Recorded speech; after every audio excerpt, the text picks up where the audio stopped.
자, 지난주에 우리가 6장을 보면서 교회 안에 이 그 과부를 돌보는 일을 맡기기 위해서 특별히 7사람을 선출하였다는 그 이야기를 전해 듣게 되었습니다. 그 중에 한 명 뽑힌 사람이 이제 이름이 스데반이었는데, 오늘 7장에 넘어가면서 이 스데반의 사역에 대해서 우리가 이제 듣게 되게 되어 있습니다. 중요한 사실은 교회에서 이 여러 가지 어떤 행정적인 일을 맡기도록 선출된 이 사람에 대해서 그 사람이 뽑혀서 무슨 일을 했는지에 대해 설명하지 아니하고 어떻게 이 복음 전하는 일을 했는지에 대해서 우리에게 설명하고 있다는 것이 매우 중요한 사실이라고 생각합니다.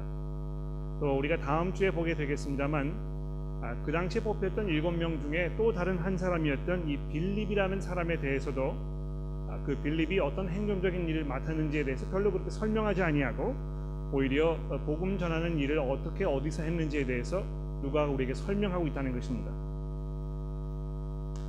그래서 제가 지난주에 여러분들에게 말씀드리기를, 우리가 이제 그 소위 말하는 어떤 그 역할 분담, 즉 말씀을 가르치는 일과 그 다음에 이 행정적인 일을 서로 분담을 해서 말씀 가르치는 일은 특별한 사람들만 하는 것이고, 그 다음에 이 행정적인 일은 그냥 다른 일반 사람들이 하면 된다, 이제 이렇게 생각하는 그런 성향에 대해서 우리가 생각해보자 말씀을 드렸었습니다. 실제로 이 교회를 이렇게 보게 되면 교회 처음 오신 분들 또는 어떤 그 신앙생활에 오랜 경험이 없는 분들, 뭐 이런 분들에게 그 교회 빨리 적응하시라고 교회 여러 가지 일을 이렇게 맡기고 그런 것을 우리가 보게 됩니다. 실제로 그냥 이 교회를 나갈까 말까 이제 고민하고 있었는데 교회의 담임 목사님께서 이 일을 좀 맡아줬으면 좋겠습니다, 이제 부탁을 받았기 때문에 그 일을 하기 위해서 다른 교회 못 가고 이제 거기에 발이 묶이는 경우를 우리가 본 경우가 상당히 많이 있습니다. 실제로 새로운 분이 이 교회에 적을 두는 가장 좋은 방법은 그분에게 일을 맡기는 것이라고 목사님들이 많이 이렇게 이해하고 계시는 걸 우리가 알 수 있습니다. 교회에 많은 분들이 사역에 참여하기 위해서 기회를 주는 것은 좋겠습니다만, 이 6장과 7장에 있는 이 말씀이 우리에게 아주 중요한 주제를 던져주고 있는데요, 교회 안에 있는 그 사소한 일이라도 어떤 분들에게 맡겨야 할 것인가, 이 문제를 우리가 심각하게 생각해 보지 않을 수 없다는 것입니다. 교회 안에서 이 행정적인 일, 즉 구제 사업을 하는 일, 이런 것을 맡기기 위해서 7명을 선출하면서 어떤 사람을 뽑았습니까? 지혜가 충만하고 성령이 충만해서 믿음 가운데 든든히 서 있는 이 사람을 찾았다는 것입니다. 그래서 초대교회에 분명히 이 말씀 전하는 일과 어떤 그 이외에 이 교회 행정적인 일을 맡는 사람을 선출하면서 그냥 신앙의 연륜이 별로 없어도 이제 막 새로 이 신앙생활을 시작한 사람이라도 교회에 무슨 일을 맡겨서 이 사람이 교회에 빨리 적응하도록 하자, 이렇게 생각하지 않았다는 것입니다. 특히 정말 교회에서 어떤 그 중요한 행정적인 일을 맡는 사람이라면 그 사람도 역시 복음 안에 든든히 서 있고 그 복음을 전하는 사람이고 이 말씀을 가르칠 수 있는 그런 역할과 이 젤이 충분히 되었던 그런 사람들을 뽑았다는 것을 우리가 보게 되는 것입니다. 그래서 우리 교회를 돌아보았을 때도 이것은 이제 우리가 어떻게 우리 교회 삶의 모습에 적용할 것인가, 이 문제를 조금 심각하게 생각해 봐야 할 것입니다. 오늘 이 교회가 이 교회로서 역할을 감당하기 위해서 얼마나 많은 분들이 아침 일찍부터 오셔가지고 수고하셨는지 모릅니다. 지금 보시는 대로 뒤에서 음향 조절을 하시는 분, 또 이 주보를 복사하고 나눠주시고 안내하시는 분들, 또 주일학교 선생님들, 또 음악을 하시는 분들, 수많은 분들이 점심 식사를 준비하시는 분들, 수많은 분들이 이 교회가 교회로서의 역할을 감당하기 위해서 얼마나 많이 수고를 하고 있는지 모르는 것이죠. 누가 우리에게 어떤 분들에게 우리가 그런 역할을 맡겨야 하겠습니까? 정말 중요한 것은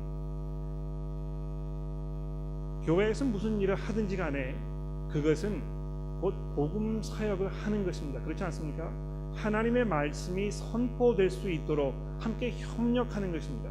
거기에 정말 우리의 모든 것을 함께 걸어보자고 이렇게 약속해서 그 일을 중요하게 생각하는 분들이 와서 이 함께 사역을 하는 것입니다. 그래서 저희 교회에서 어떻게 하고 있습니까? 그냥 등록 교인이라고 이야기하지 아니하고 사역 동역자라고 부르는 것입니다. 왜 사역 동역자입니까? 우리가 함께 동역한다는 것이죠. 동역하려면 분명한 그 목적 의식이 있어야 할 것입니다. 무슨 목적입니까? 하나님의 말씀이 선포되고 예수 그리스도의 그 부활이 증거되는 그 일을 위해서 우리가 함께 협력하자. 이렇게 해서 우리가 교회에 왔을 때에 여러 가지 그 사역과 이 봉사의 일을 맡게 되는 것입니다. 그래서 이 분명한 목적 의식이 있는 분, 거기에 동참하고 거기에 헌신되어 있고 이런 분들에게 더 많은 사역의 기회를 우리가 드리고 그런 분들에게 이 일을 맡기는 것이 상당히 중요하다고 생각을 합니다. 자, 그래서 그 중에 선발되었던 이 스데반이라는 사람이 이제 무슨 사역을 했는지에 대해서 오늘 본문 말씀이 우리에게 설명을 하고 있는데요.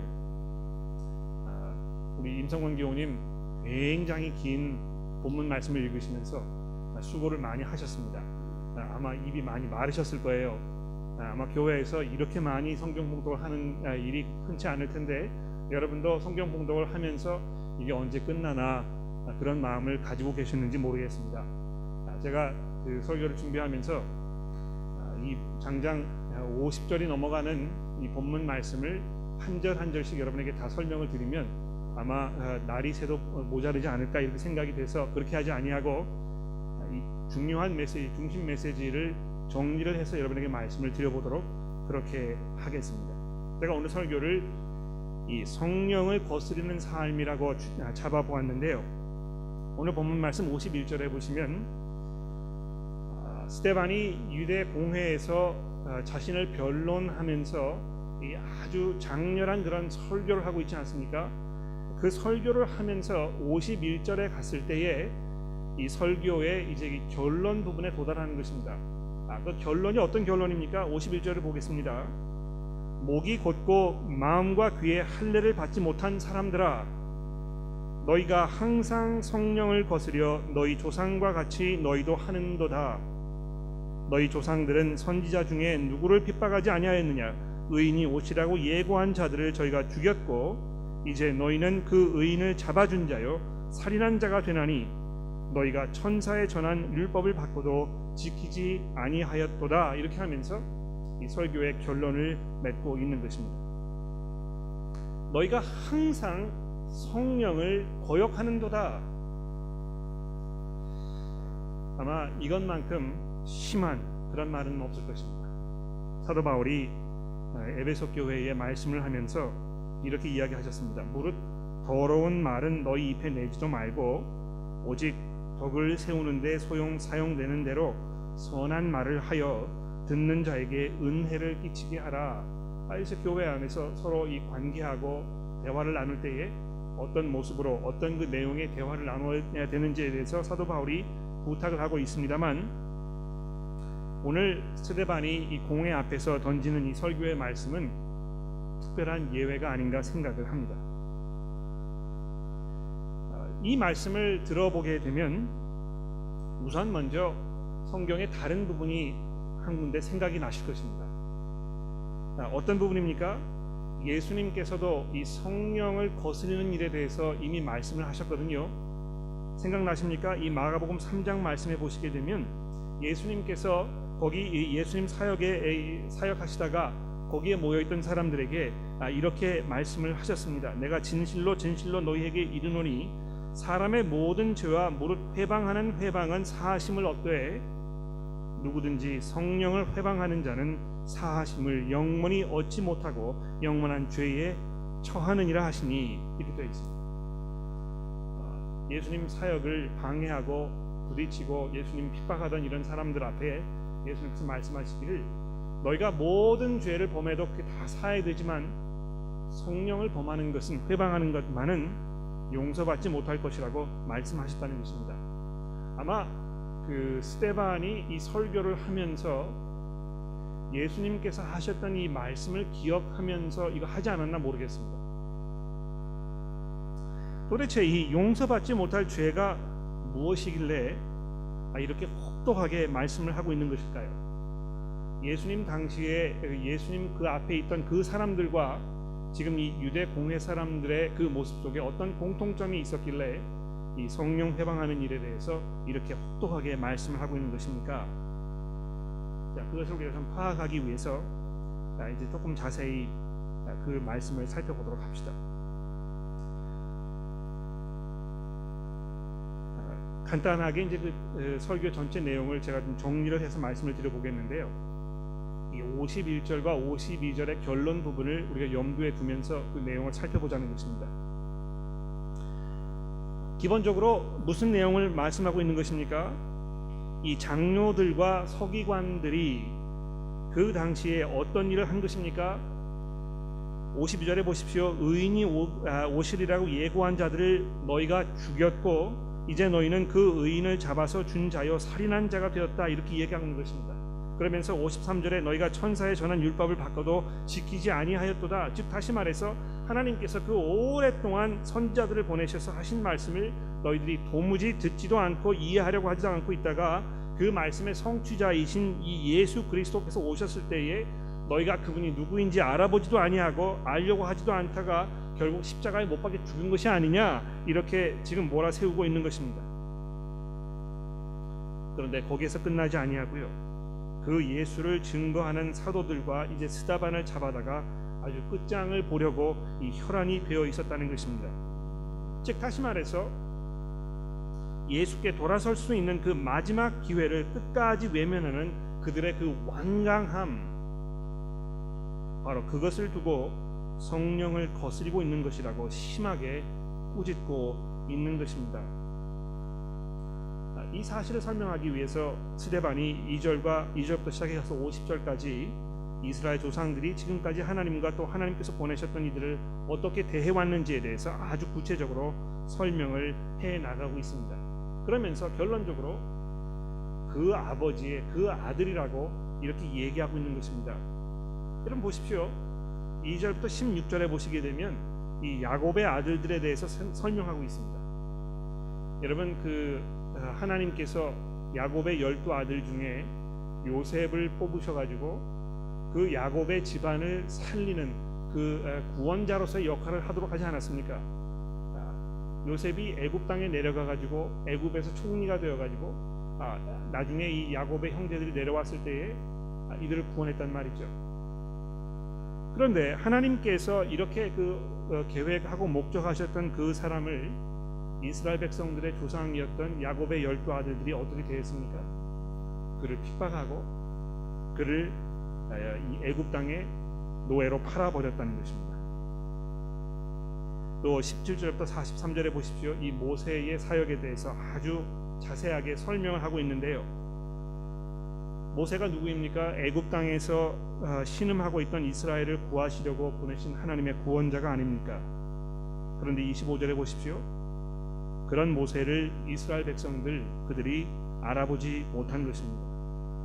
또 27절과 29절에 보게 되면 오히려 그가 광야로 도망할 수밖에 없는 그런 상황으로 그를 몰아넣었다는 것입니다. 이 35절부터 보십시오. 저희 말이 누가 너를 관원과 재판장으로 세웠느냐 하며 거절하던 그 모세를 하나님은 가시떨기 나무에서 보이시던 천사의 손에 의탁하여 관원과 속량하는 자로 보내셨으니 이 사람이 백성을 인도하여 나오게 하고 애굽과 홍해와 광야에서 40년간 기사와 표적을 행하였느니라. 이스라엘 자손을 대하여 하나님이 너희 형제 가운데에서 나와 같은 선자를 세우라 하던 자가 곧 이 모세라.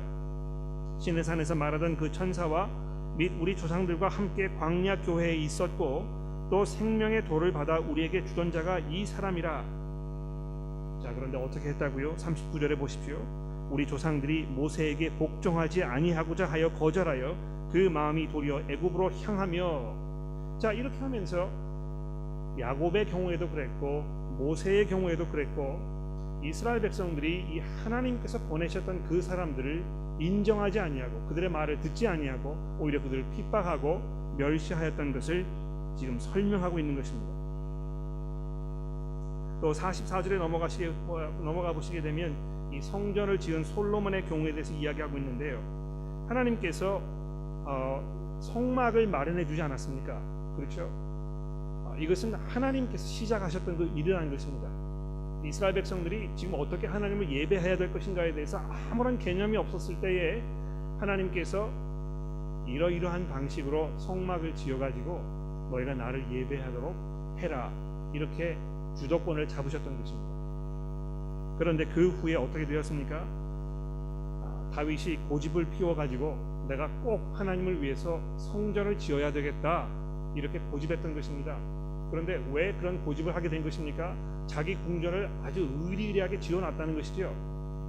자기가 그런 엄청난 궁전에 살면서 하나님의 그 초라한 장막을 보니까 마음이 좀 불편했겠죠. 그래서 자기의 그런 그 호화스러운 삶을 정당화시키기 위해서 정말 웅장한 어떤 그 건물을 지어다가 하나님께 바쳐야 되겠다, 이렇게 생각을 했었다는 것입니다. 그런데 하나님께서 물론 성전 짓는 거 허락을 하셨습니다만 그것을 보시면서 뭐라고 이야기하셨습니까? 48절에 보십시오. 그러나 지극히 높으신 이는 손으로 지으신 곳에 계시지 아니하시나니 선지자들의 말한 바 주께서 가라사대 하늘은 나의 보좌여 땅은 나의 발등상이니 너희가 나를 위하여 무슨 집을 짓겠으며 나의 안식할 처소가 어디뇨? 이 모든 것이 다 내 손으로 지은 것이 아니냐 함과 같으니라. 다시 말해서 하나님께서 내가 너희들에게 성전 지으라고 이야기한 적이 없다. 내가 그거 원치도 않고 너희가 나를 위해서 집을 지어봐야 그것은 내게 아무런 소용이 없는 것이다, 이렇게 말씀하였다는 것입니다. 자, 이렇게 하면서 스데반이요 조목조목 이스라엘의 그 오랜 역사를 집어가면서 이스라엘의 그 완악함에 대해서 아주 적나라하게 파헤치고 있는 것입니다. 그리고 이스라엘 백성들이 역사를 거쳐서 그래왔던 것처럼 예수님께서 보내신 사도들과 스데반마저도 핍박하는 이들이야말로 바로 성령을 거스리는 엄청난 죄를 저지르고 있다는 것입니다.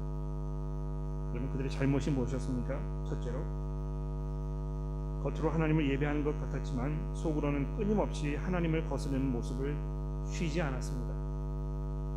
하나님을 열심히 예배한다고 하였죠. 주일날 교회 열심히 가고 교회 헌금 많이 하고 찬송 열심히 부르고 그랬겠죠. 그러나 그 속으로는 하나님을 두려워하고 하나님을 예배하려고 했던 그 마음이 조금도 없었다는 것입니다. 뭘 보면 알 수 있습니까? 하나님의 뜻과 하나님의 말씀을 드러내시기 위해서 하나님께서 보내셨던 그 이들을 한결같이 핍박하고 그들을 용납하지 않았던 것입니다. 하나님의 말씀이 선포될 때에 그 말씀을 두렵고 떨리는 마음으로 듣지 않은 것입니다. 이 성경 말씀이 읽어질 때에 또 그것을 앞에서 누가 가르치고 있을 때에 계속 딴 생각하고 있는 것이죠. 지금 이제 빨리 끝나면 내가 가서 뭘 해야 되겠다, 내일은 뭘 먹고 살까, 사업이 지금 이렇게 되고 있는데 내 주식은 얼마나 올라갔을까, 계속 이런 생각만 하고 있는 것입니다. 또 교회 옆에 와가지고 저 사람은 무슨 저런 옷을 입고 교회 왔는지, 내가 어떻게 하면 저 사람을 좀 골탕을 먹일 것인가, 이런 생각만 계속 하고 있는 것이죠. 도무지 하나님의 말씀을 들으려고 하지 않는 것입니다. 바로 그것이 성령을 거스르는 삶입니다. 하나님의 말씀을 들으려고 하지 않는 것이 바로 성령을 거스르는 것입니다. 특히 그 말씀의 핵심이요 그 초점이 되시는 예수 그분을 끝까지 완강하게 거부하는 바로 그것이 성령을 거스르는 것입니다. 예수 그리스도께서 내 삶의 주인이시기 때문에 내가 삶 속에서 그분을 높여드리고 그분께 순종하는 삶을 살아야 되겠다는 그런 마음의 의지가 없이 끝까지 그분을 주인으로 모시려고 하지 않는 그런 삶, 바로 그것이 성령을 거스르는 것입니다. 그리고 그 예수를 증거하는 이들을 끝까지 핍박하고 받아들이지 않으려고 하는 것입니다. 스데반의 이러한 지적을 보면서 우리는 우리 자신들의 모습을 돌아보면서 혹시 우리는 이 성령을 거스르는 삶을 살고 있지 않은지 돌아보지 않을 수 없습니다. 많은 분들이 성령 충만한 삶은 어떤 그 무아지경에 빠져 들어가서 찬양 시간에 아주 황홀경 같은 그런 경험하는 것, 방언으로 열정적으로 기도하는 것, 예언의 은사를 가지고 있는 것, 병 고치는 은사를 가지고 있는 것, 이런 것들로 이 성령 충만에 대해서 생각하고 있는 경우가 상당히 많이 있습니다만 성경이 그렇게 설명하고 있지 않습니다. 오히려 이 성령 충만함, 성령을 거스리지 아니하고 성령에 순종하는 삶에 대해서 항상 성경이 이야기할 때 뭘 말씀하고 있습니까?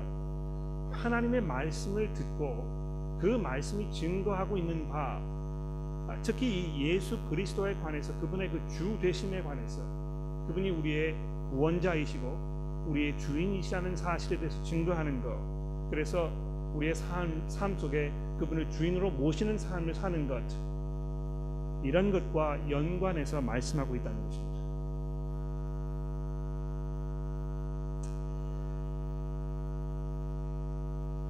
아까 읽은 마가복음으로 다시 돌아가 봅시다.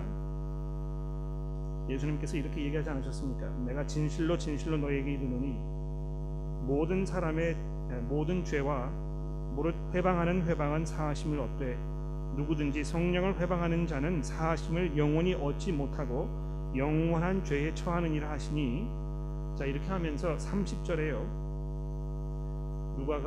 마가가 이렇게 설명을 거기에 달고 있습니다. 이는 저희가 말하기를 예수께서 더러운 귀신이 들렸다 함이로라, 이렇게 설명하고 있다는 것입니다. 왜 예수님께서 지금 성령을 회방하는 그것은 영원히 사하심을 받지 못할 것이라고 이야기하신 것입니까? 그 이유는 그들이 예수께서 더러운 귀신 들린 사람이라고 계속 주장했기 때문이라고 설명하고 있는 것입니다. 예수께서 정말 누구이신지 인정하지 아니하고 오히려 그가 귀신 들렸다고 결론을 내리게 되면 더 이상 죄를 사해 줄 수 있는 다른 길이 그에게 없다는 것입니다. 우리가 계속해서 사도행전을 1장부터 지금까지 공부해 오면서 이 예수께서 과연 누구이신지에 대해서 매 주마다 쉬지 않고 들어오고 있습니다. 오늘 본문에도 이 예수님에 대한 어떤 사람들에게는 이 황당무계한 말로, 그러나 또 다른 이들에게는 한치의 의심할 수 없는 그런 주장들이 등장하고 있지요. 이 55절에 스데반이 설교를 마치고 나서 예수에 대해서 증거하고 있는 것을 들어보십시오. 스데반이 성령이 충만하여 하늘을 우러러보며 하나님의 영광과 및 예수께서 하나님의 우편에 앉아 계신 것을 보고 말하되 보라, 하늘이 열리고 인자가 하나님 우편에 서신 것을 보노라 한데, 이렇게 이야기하고 있습니다. 스데반이요, 끝까지 예수 그리스도에 대해서 증거하고 있는 것입니다. 하나님께서 그를 죽은 자 가운데서 부활시키셔서 이제 이 온 세상을 통치하시는 하나님의 이 왕으로 선언하셨다는 것입니다. 그러므로 그분께 돌아서고 그분을 의지하고 그분을 믿고 그분께 우리의 삶을 넘겨드리고 그분께 순종하는 삶을 살아야 되겠다고 우리가 고백하는 것이 마땅하다는 것입니다. 바로 거기에 기독교의 핵심 메시지가 담겨 있는 것입니다. 예수 그리스도께서 하나님의 보좌 우편에 서 계신다는 것입니다. 여러분, 예수께서 내 삶의 주인이시라는 사실이 여러분의 삶 속에 매일매일 적용되고 있습니까? 다시 말해서 그분의 말씀에 순종하는 삶을 살고 있는 것입니까? 내 이웃을 대할 때에, 내 형제 자매를 대할 때에 내가 관용과 친절로, 이해와 사랑으로, 희생과 겸손의 길로 대하고 있는 것입니까?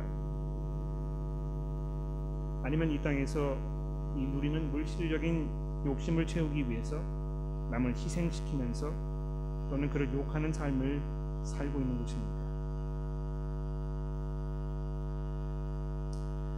예수께서 내 삶의 주인이시라면 그분을 기쁘시게 해드리고 매일매일의 삶에서 자기의 최선의 노력을 짐으로 생각하지 아니하고 오히려 기쁨을 다하면서 살아가는 삶일 것입니다.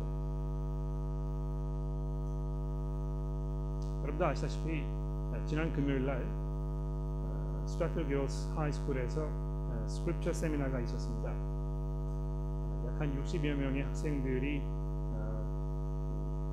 정규 수업 시간을 빠져가지고 참석을 해서 두 교실을 사용해가지고 우리가 이 성경 말씀 전하는 그런 시간을 가졌었는데, 거기에 계셨던 그 한국 선생님이 한 분 계십니다.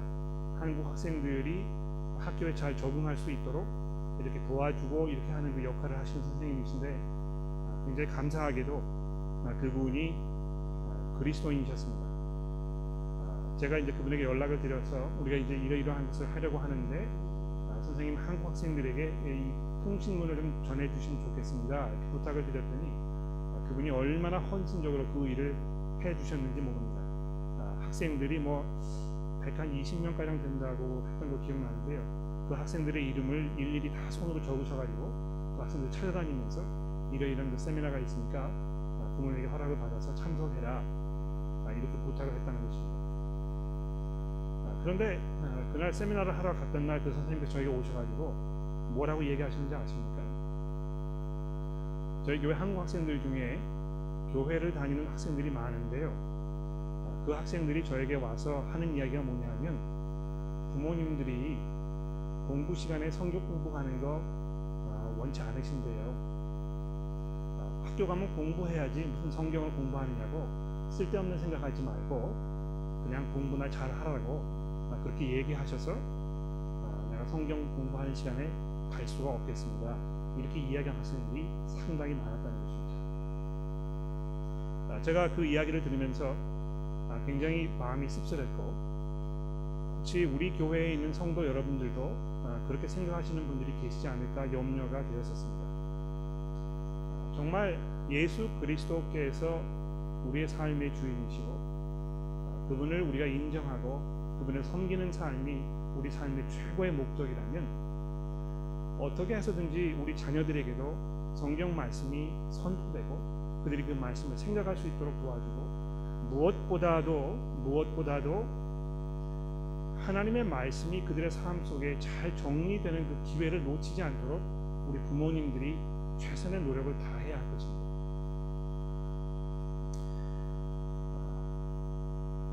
저희 교회에 주일학교를 지금 운영하고 있는데요. 주일학교 선생님들이 저에게 하신 말씀이 뭐냐면 부모님들이 주일학교에 대해서 아무런 관심이 없으신 것 같아요. 왜 그렇게 생각하십니까? 부모님들이 한 번도 그 선생님들을 찾아와가지고 지금 우리 아이들이 뭘 배우고 있는지, 선생님이 누구이신지, 또 어떻게 하면 좀 더 도움이 되겠는지, 기도 제목은 무엇인지 물어보신 분들이 거의 없다는 것입니다. 여러분 학교에 여러분의 자녀를 보내시면 학부모로서 가장 먼저 하셔야 할 일이 무엇이겠습니까? 선생님을 만나는 것입니다. 그렇지 않습니까? 선생님이 어떤 분이신지, 그분과 어떻게 잘 이렇게 관계를 맺어가지고 이 아이들이 하나님 그 학교에서 공부를 잘 할 수 있을 것인지, 또 학교에서 이제 오라고 하면 다른 거 다 만사 제쳐놓고 출석하지 않으시겠습니까? 가서 선생님 만나지 않으시겠습니까? 그런데 교회에서 그렇게 하지 않는 것입니다. 아마 그것은 어떤 면에서 미처 여러분들이 생각하지 못하셨기 때문에 그냥 이렇게 넘어갔던 일이라고 생각할 수 있습니다만, 또 한편으로는 얼마나 하나님의 말씀이 우리 아이들의 삶 속에 잘 정리되는 일이 중요한 것인가, 그거에 대해서 별로 그렇게 관심이 없기 때문에 그런 현상이 일어났을지도 모릅니다. 여러분, 하나님의 말씀에 순종하고 그리스도의 이름에 합당한 삶을 산다는 것은 아마 그러한 사소한 일에서부터 시작되는 것이라고 생각합니다. 두 번째로 생각할 것은 스데반이 지적하고 있는 이 구약 이스라엘 백성들의 그 완악함과 끝까지 예수에 대해서 분개하는 마음을 저버리지 못한 유대 지도자들의 그 모습은 곧 하나님을 내가 익숙한 방식대로만 섬기려고 고집하였기 때문에 생긴 결과라고 말할 수 있습니다. 예수님께서 이 땅에 오셨을 때 왜 이스라엘 백성들이 하나님께서 보내셨던 그 메시아를 발견하지 못한 것입니까? 왜 눈치채지 못한 것입니까? 왜 그분이 정말 하나님의 메시아라는 사실을 이해하지 못한 것입니까? 아주 오랜 기간 동안 하나님 섬기겠다는 그 마음을 자기의 방식대로만 고집했기 때문에 그렇다는 것입니다. 성전을 짓는 일도 그랬고요.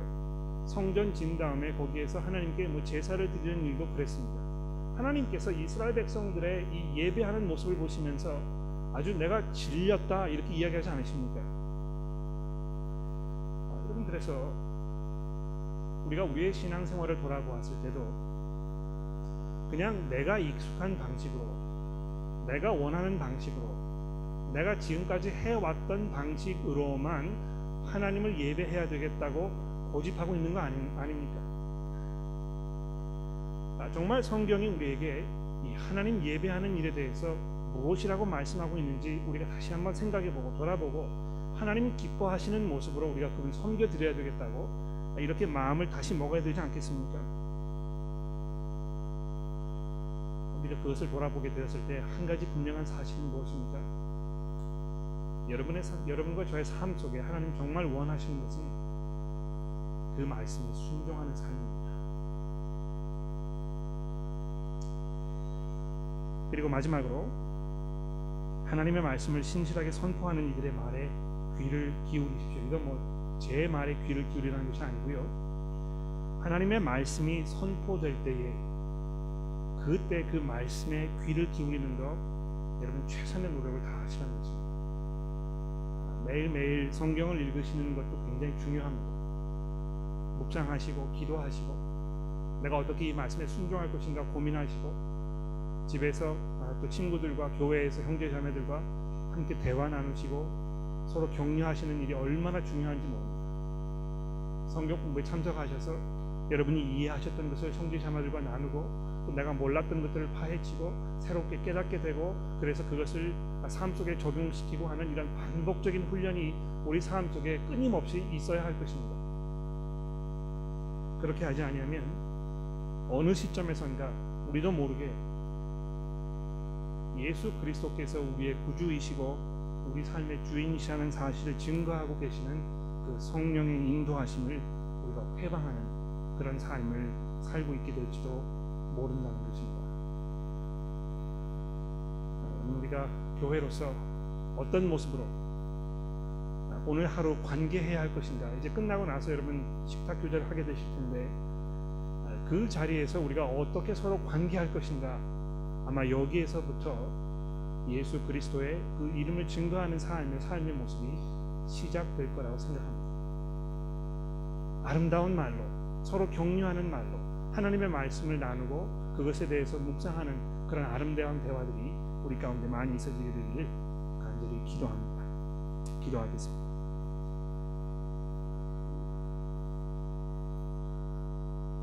하나님 아버지, 이스라엘 백성들의 그 완악함을 우리가 이 시간 생각해 봅니다. 끝까지 하나님의 말씀을 들으려고 하지 아니하였고, 그래서 심지어는 하나님의 마지막 보내셨던 예수 그리스도 그분마저도 외면했던 그들의 그 어리석음과 그 패역함을 저희가 기억합니다. 하나님, 그러나 우리가 이 세상을 돌아보았을 때에 이미 오신 예수 그리스도 그리고 그분을 증거하는 그 증거의 그 말씀들도 외면하려는 이 세상의 어리석음과 이 세상의 완악함을 바라보며 우리가 낙심하고 안타까워하지 않을 수 없습니다. 하나님, 그러나 저희가 그저 낙심하고 안타까워하는 것에서 그치지 않게 도와주시고 끊임없이 이 세상을 위해서 저희가 기도하며 주의 말씀을 증거하고 그리스도의 부활을 선포하는 그 일을 쉬지 않도록 저희를 격려하여 주시기를 하나님 간절히 기도합니다. 저희가 특히 4월 달에 이 미션을 계획하고 있습니다. 저희들의 미션을 통해서 그리스도의 이름이 증거되게 하시고 하나님께서 구원하시기로 예정하였던 그 사람들이 복음을 들어 그리스도께 돌아서는 그 축복이 있도록 하나님 도와주시기를 이 시간 저희가 간절히 기도합니다. 예수 그리스도의 이름으로 간절히 기도합니다.